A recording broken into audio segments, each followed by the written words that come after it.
I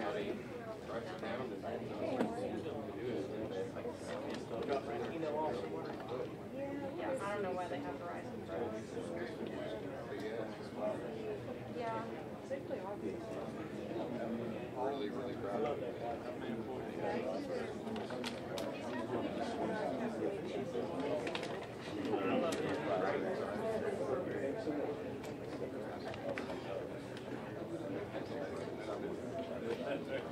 Well, it's funny because we normally just submit the work normally like this.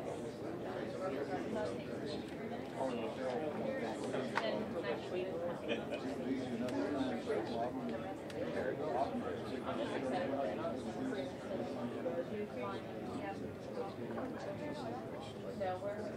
I'm not changing my name.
Well, you're always welcome to come out, but I appreciate your position.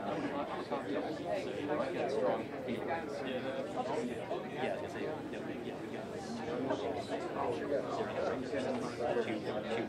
Are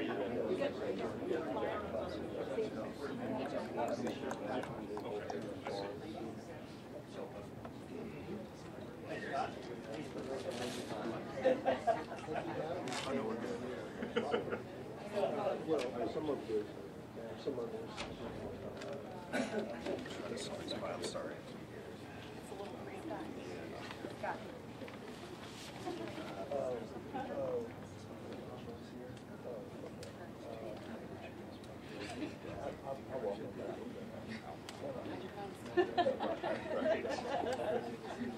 yeah, okay, yeah, I will, or that's it, so, I haven't started yet, so. Okay, you're on, okay.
afternoon, everyone, and welcome to the well-awaited Tuesday, February 27th, 2018 Arkansas Medical Marijuana Commission meeting.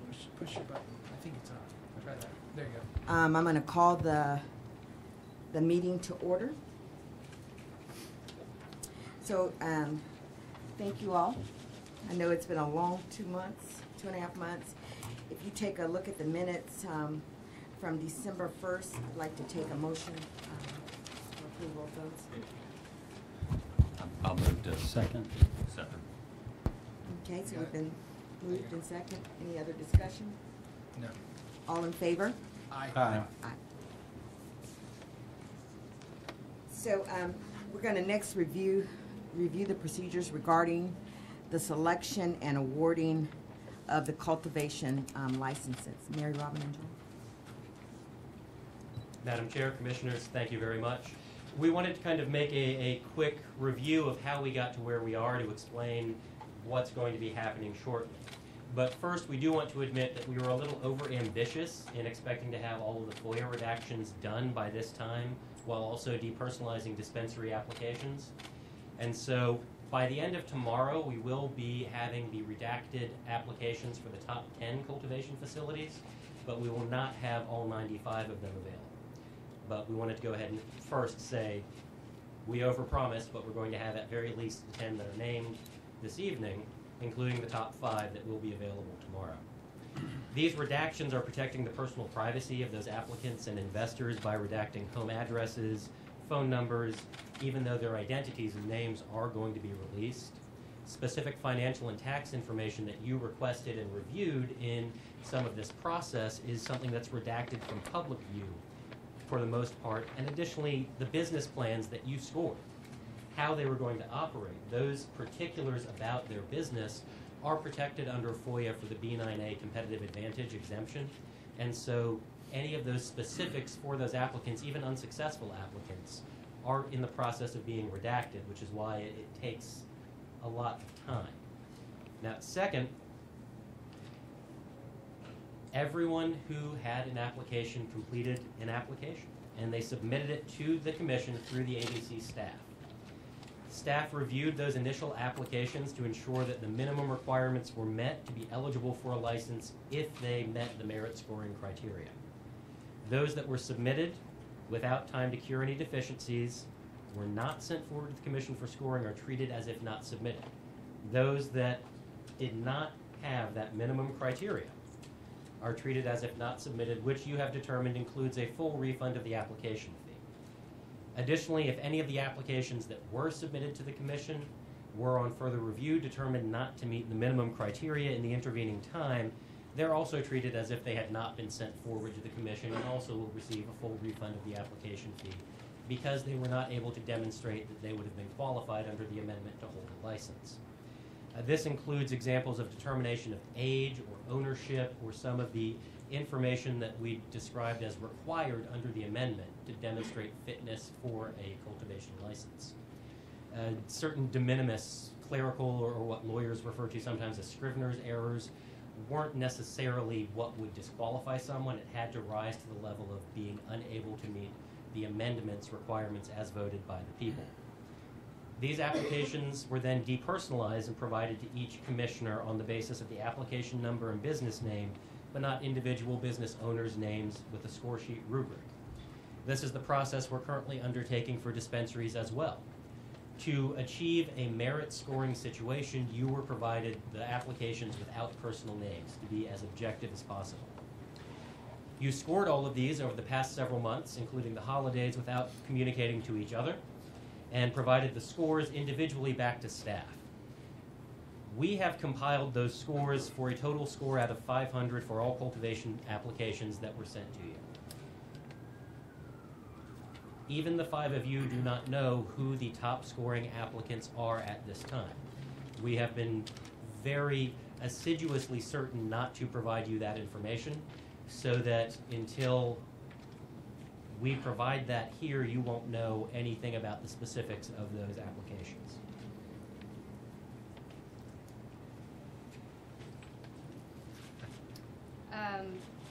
Next steps going forward, once we announce the top scoring applicants, just kind of to remind everyone, our offices will send out written notice per the rules to the top scorers. Those individuals will have 7 days from receipt of the written notice to pay the licensing fee of $100,000, as well as post a performance bond of $500,000 to be maintained until they file their first sales tax report. So we will be announcing more than the first 5 today to sort of put those that fall behind them on notice that should someone not comply with the licensing fee payment or the bond posting, you're on deck. And we would then notify those people what to do next. So will they still have the same 5 days? You have 7 days from the day you receive it. So we'll be sending this out certified mail, so we'll know when people actually get the notice, and we count 7 days from then. And then if one of the initial 5 does not meet those requirements, the next certified letter will go to, say, number 6, and we'll know when they receive it, and they have 7 days. Because of that, we request that you set a meeting in approximately 2 weeks where formal action may be taken for those that have actually complied with that, and if all 5 have been made their payments and posted their bond, then that will be the formal application process closure for all those who got a license, and the formal denial for everyone who did not. I have a question regarding diversity within the licenses. I know we don't know who was funded or anything. Did you all look at that, or you just totally went by the raw scores? We applied the bonus points that the commission approved based on the diversity factors that were listed in the applications. If you'll recall, 2.5 points were available if they demonstrated that they had 51% ownership by a minority group, or 51% ownership by women, 51% ownership by veterans. And so if the application demonstrated that, those 2.5 bonus points were applied to the scores. As well as the location? The economics, yes. Yeah, economic. Yeah, the economic tier, as determined by the AEDC tier of counties for one tier, Schedule 1, 2, 3, 4 counties, was also applied.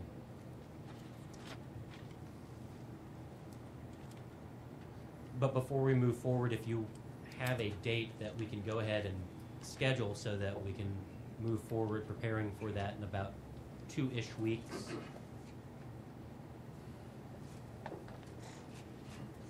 You're talking about March 12th?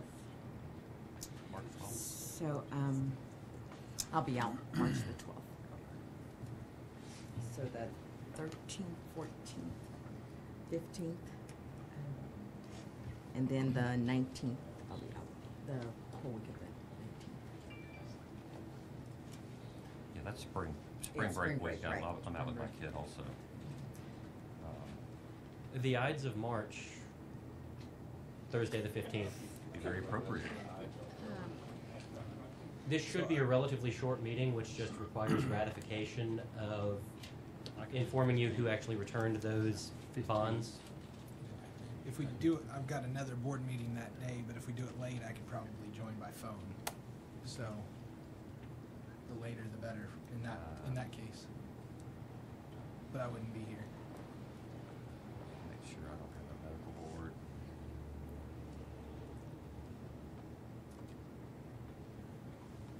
I think I can do the 15th or Or the 14th would work. I'd be 14th traveling might be. the 14th, but it'd be probably more.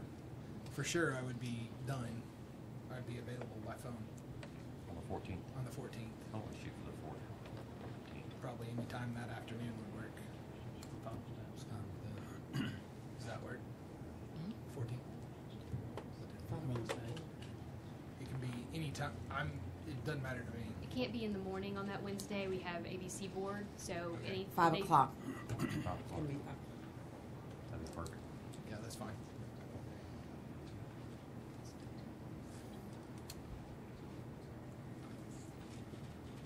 And I would be calling in probably, Mary Robin. Okay.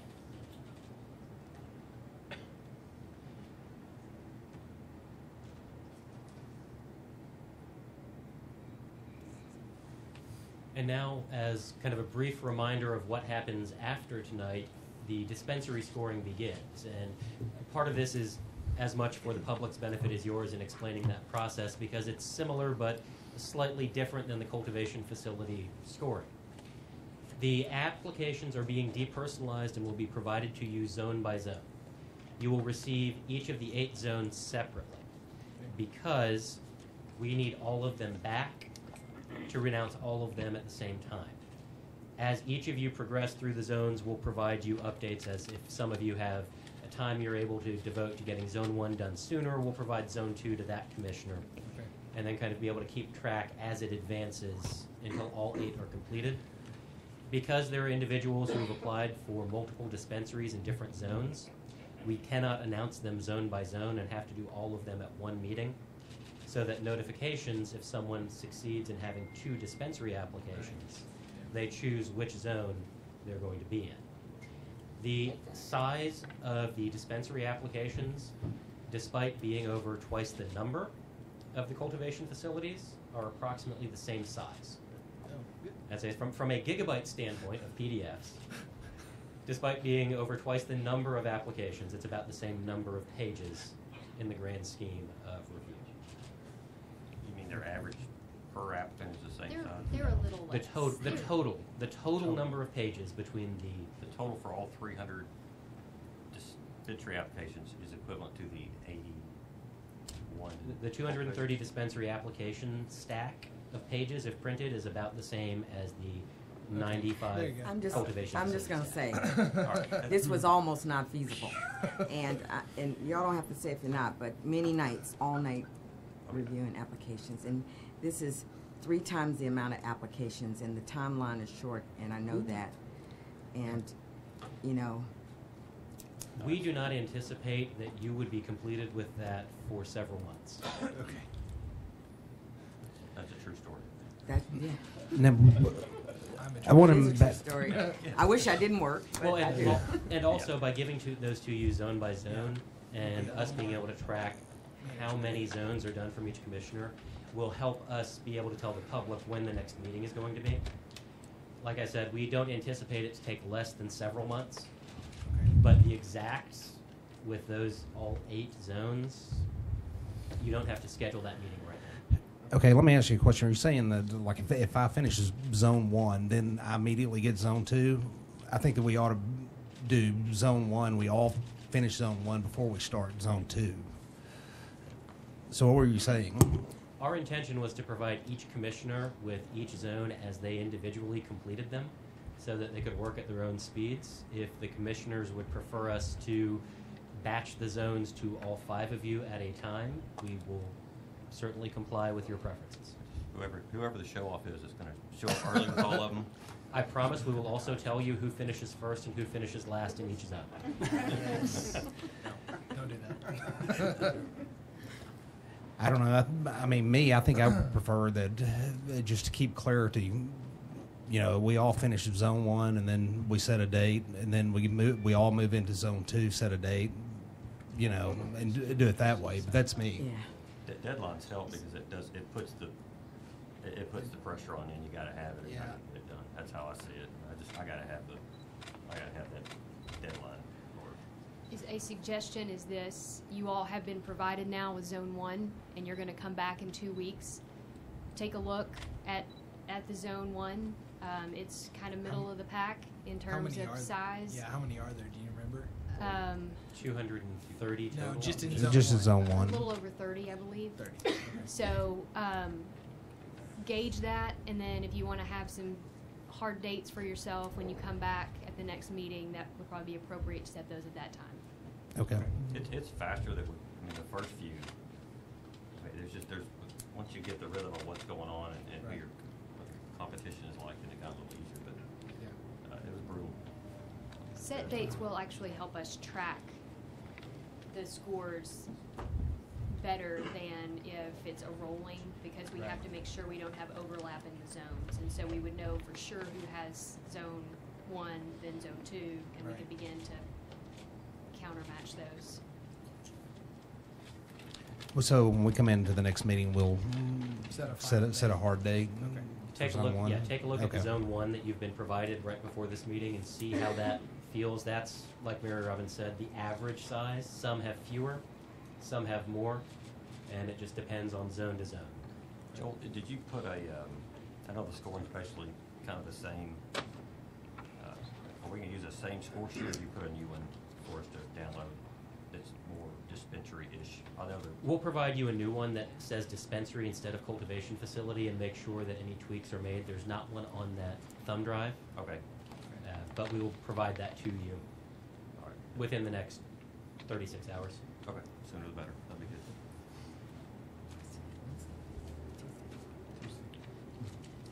Okay.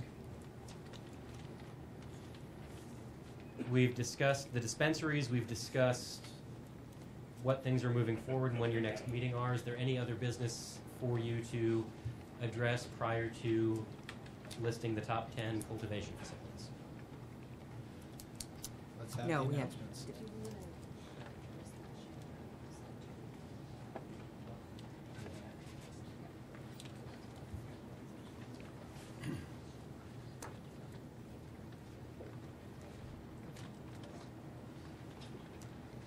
All right.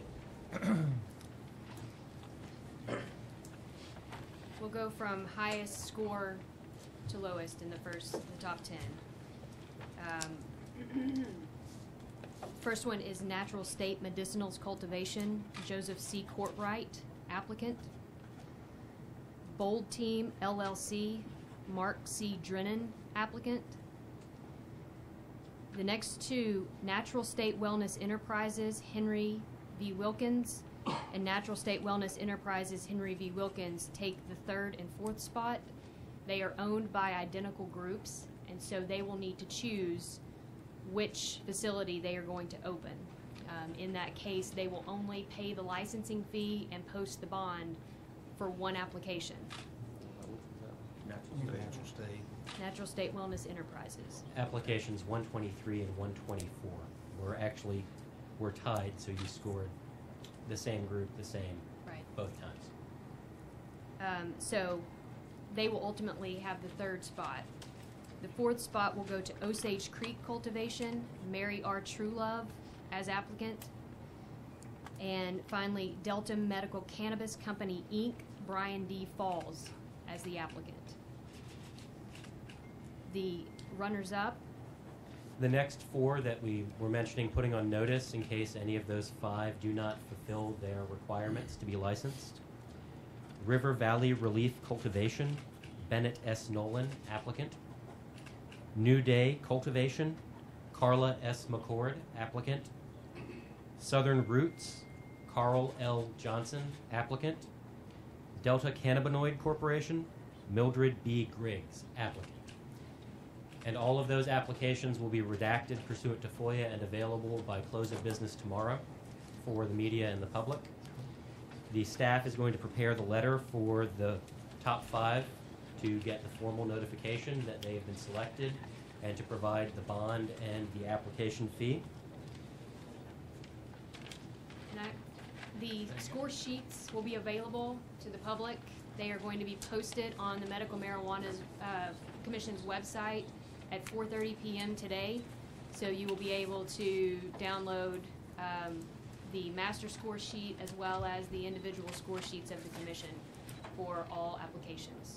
So, And if media would like to see me as soon as we adjourn, I'll provide them with copies that they can work with prior to the website getting updated at 4:30. Awesome. There you go. So you have any other? You're adjourned. Awesome. Thanks. So this is the press release. Joel has a full scoring breakdown.